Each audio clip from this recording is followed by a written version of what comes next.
Now consider the second order system in here. Second order system has a two-pole.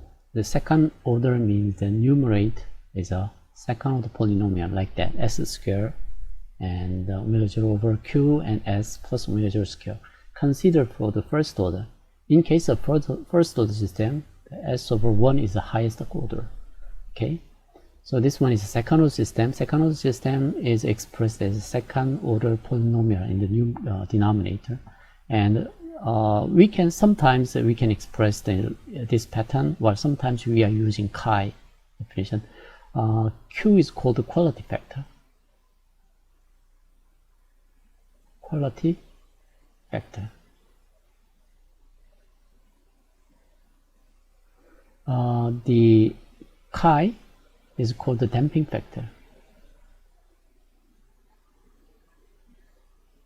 Damping factor.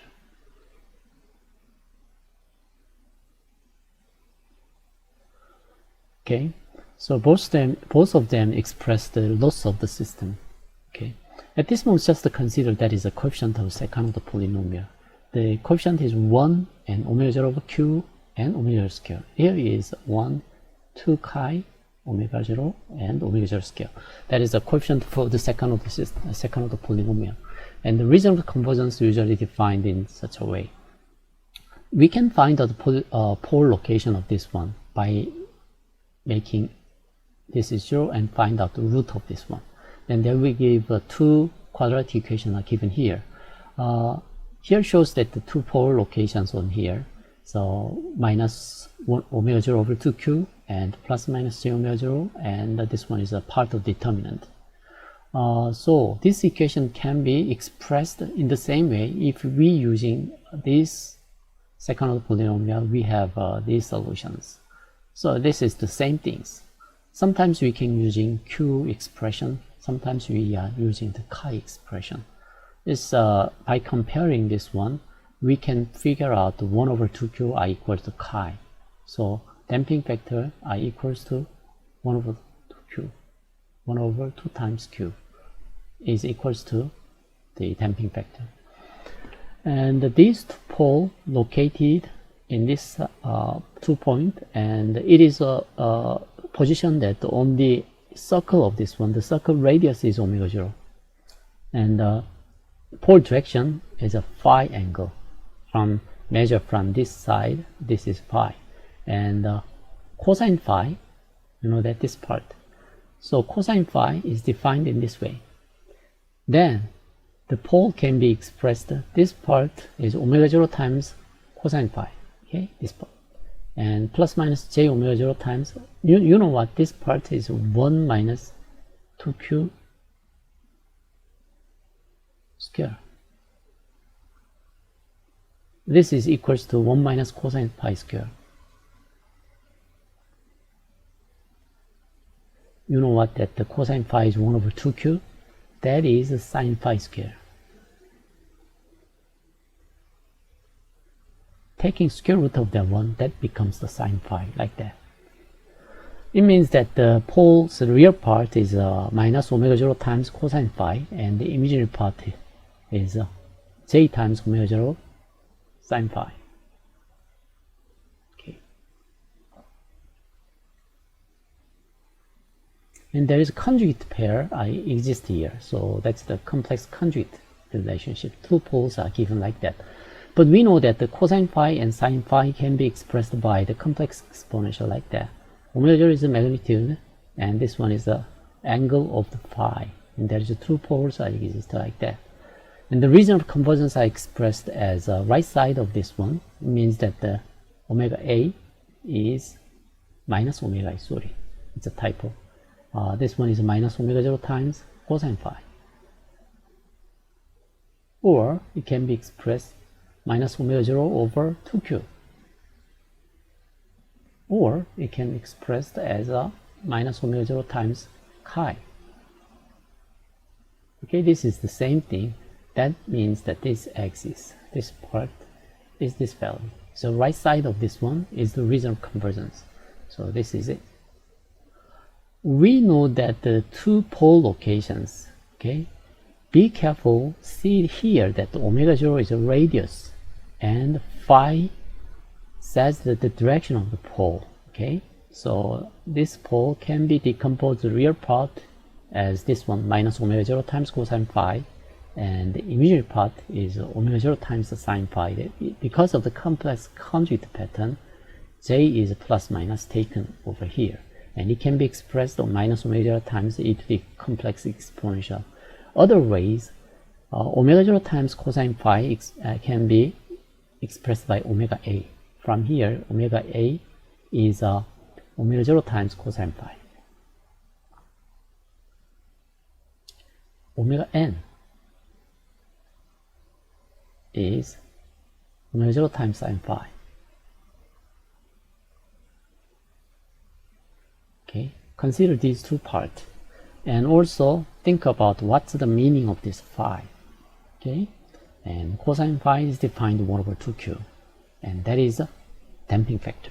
Okay, so I hope that you can fully understand this story, and then you can understand the impulse response and unit step response. Okay, consider impulse response first. Impulse response is to find out the inverse Laplace transform of Hs itself. It can be expressed in this transfer function. It has two poles, okay, like that, S1 and S2. So it can be expressed in this way, and the reasonable convergence is defined, the right side of this one. So you can think about this as right-sided signal and has two poles. To find out the inverse Laplace transform, we can using a residue theory. It has two poles. Okay, it has one is over here and the other one on here. So radius is omega 0 and this angle is phi. So the real part of this one is minus omega a equals to omega 0 times minus omega 0 times cosine phi. Okay, this is it. And you can find out the imaginary part the same way. It's a two poles that exist like that. So the first one is S1. We would like to find out the residue for S1. Okay, and then we can find about the S2. And by summing up, we can finally figure out the impulse response of that. So by multiplying S minus S1 on here, then this part we cancel out. Only this part will remain. So at here we replace S with S1. So S1 minus S2 is this part, come from H. S minus S times Hs is this part, and e to the st, as approach to the S1, then it can be expressed in this way. The difference between the two poles, you can take in the difference of this one, then you can find out the 2 times imaginary part will come out. Okay, S1 is this one. Omega a minus j omega n. S2 is omega a minus j omega n. This is S1. This is S2. By taking subtraction, real part will cancel out, the imaginary part is doubled like that. And e to the minus, you know that S1t, right here, S1t, e to the S1t can be expressed two different components. One is the real component, it is minus omega a t times e to the, this part is a j omega nt. So e to the S1t can be decomposed like that, and that is applied over here. And we know that the S1 and S2 is complex conjugate one. We can apply S2 in the similarly, but this one is opposite direction. Because of that, the sign is reversed like that. And e to the st, S2t, e to the S2t is the real part is the same.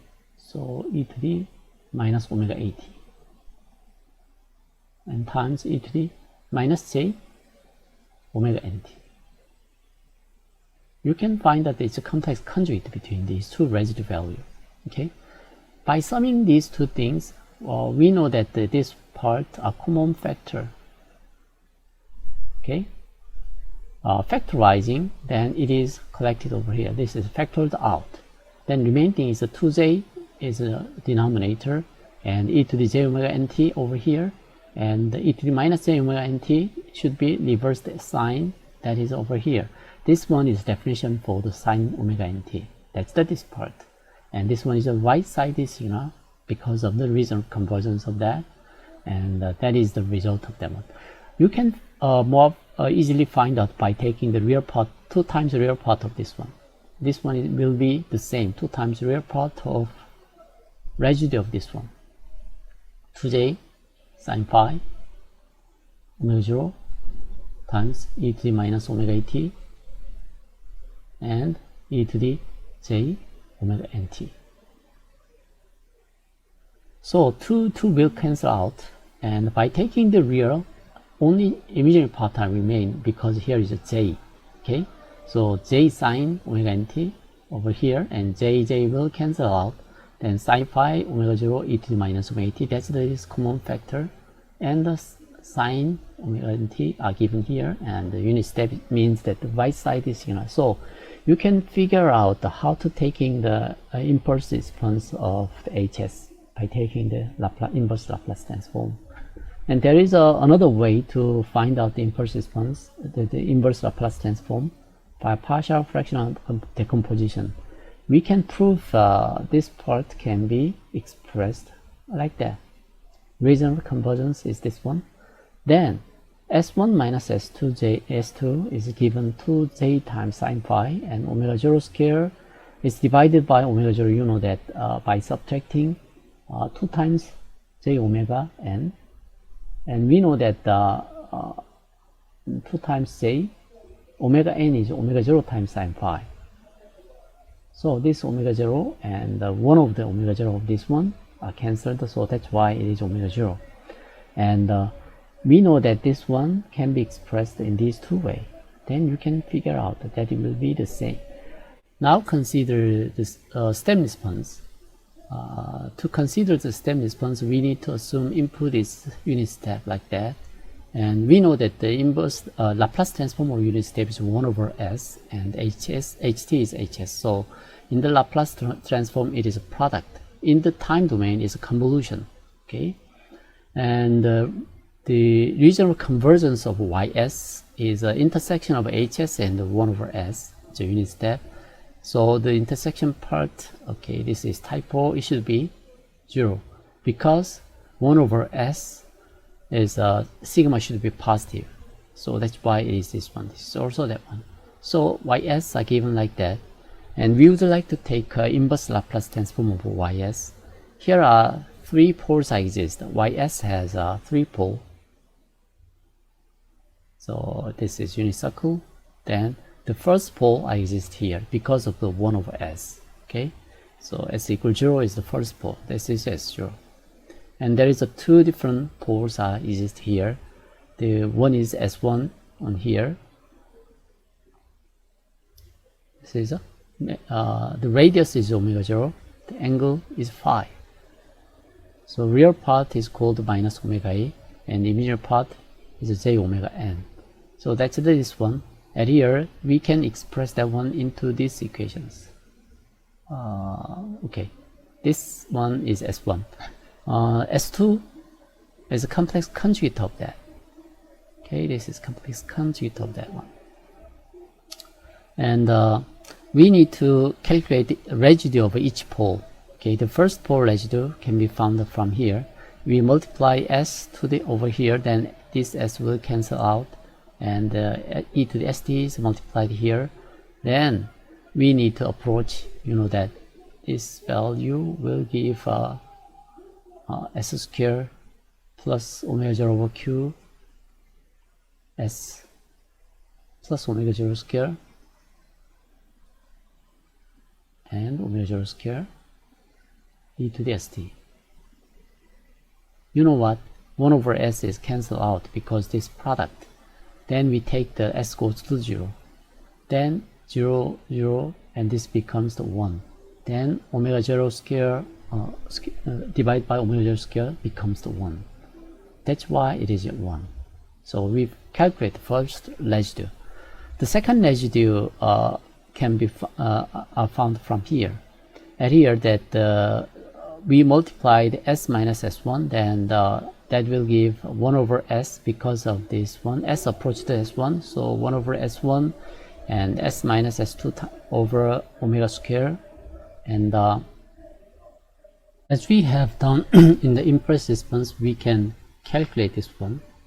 You know what, that 1 over s1 can be found from here. This is s1, so 1 over s1 is this one, 1 over minus omega 0 times e to the minus j phi is 1 over s1. And because we multiply this one, we have only this part that remain. S1 minus S2, by subtracting this one, it will give 2 times J omega 0 sine phi. Okay. And omega 0 square on here. And e to the S1t can be expressed e to the minus omega at. That's this part. And times e to the j omega nt. Now compare this one from here. So omega square, okay, this one, omega square will cancel out like that. And e to the minus j phi is multiplied on here. That's this part. And the minus 2j, this one, and a sine phi e to the minus at, and here, and e to the j omega nt. That's this part. So if you calculating residue at S2, it will just a complex conjugate of this one. Then by summing these value, you can get the inverse Laplace transform. And the reason of convergence is right-sided, so unit step function should be multiplied, or you can define this way. And what about the peak value of this one? We know that by taking derivative, that will be impulse response. That's this one. Okay, unit step by taking derivative will become the impulse response. We need to find out the derivative becomes the 0. That point can be found at here. If you apply P at here, the omega n times Tp should be pi. At that point, it will be 0. So peak time will be given pi over omega n. Okay, omega 0 times sine pi is omega n. And y peak value, if you apply that time onto here, then you may know that the omega n times dp is pi. Then this becomes the sine minus sine pi. Then sine pi cancel out, minus minus will be positive. And e to the minus omega a, you know that omega a means omega 0 times cosine phi, and Tp is this one, omega 0 sine phi over pi. So omega 0 cancel out, that will be pi over tangent phi. This is the peak value. So we figure out the two informations. One is the peak time, and the other one is peak value. Here shows the Python code. Look at here. First one, defined HS. HS defined like this way. Numerator is 0, 0, omega 0 square. That's the this part. Omega 0 square are given here, and 1 over 1 omega 0 over q. That's this part, and omega 0 square like that. Okay. So we define the numerator and denominator, and by use of this package, we can define the numerator and denominator. This one is a coefficient of second order system, numerator and denominator. And we define the HS over here, and then time is spent like this way. At this moment, omega 0 assume the 1.0 and q is 1. When you know that 1 over tau is omega 0, so when we testing in the time domain, we usually taking 10 times of tau. That's the up to 10. And this is frequency space. In the frequency space, 10 to the minus 2 to the 10 to the 2. We use the log scale, so it's 1 over 100. This means 100. So we point to 101 point log space value are defined. That's the frequencies to measure the frequency response. So at here we measure the Bode plot frequency response of the HS. HS has the method of the Bode that will give a frequency response, and it has the impulse response and the step response also measured from here. After that, we just plot that one. Okay, let's save and make it run. Then we have this result. Okay, from here, I would like to mention what does this mean. Okay, from here, this one shows that the impulse response, and this one is a stem response. This one is a frequency response on the Bode plot. So look at here, the time stem response. At the stem response, we talk about the peak time.